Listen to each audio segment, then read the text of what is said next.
আমরা দেখতে দেখতে রমাদানের একেবারে শেষ পর্যায়ে চলে এসেছি, আর এক দুদিন পরে আমরা ঈদ পালন করব।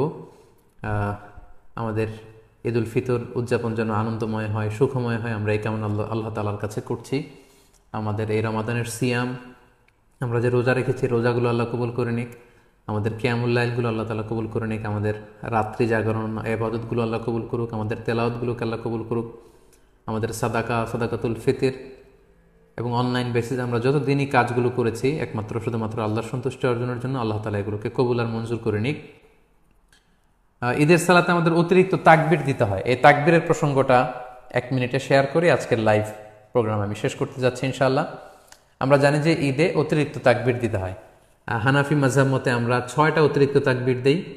প্রথম রাকাতে অতিরিক্ত 3টা, দ্বিতীয় রাকাতে 3টা।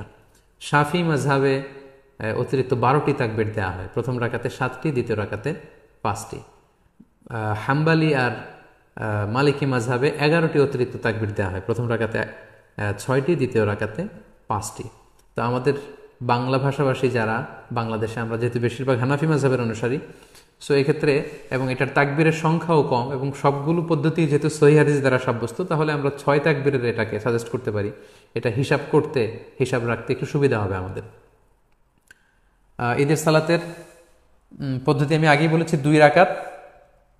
আপনি যদি 6 তাকবীরের সাথে আদায় করেন, আমরা যারা করি 6 তাকবীরের সাথে, সেটার পদ্ধতিটা হবে এমন: তাকবীরে তাহরিমা আল্লাহু আকবার বলে আপনি সানা পড়বেন। সানা পড়ে কেরাত পড়ার আগে আপনি অতিরিক্ত 3টা তাকবীর দিবেন, আল্লাহু আকবার, আল্লাহু আকবার, আল্লাহু আকবার।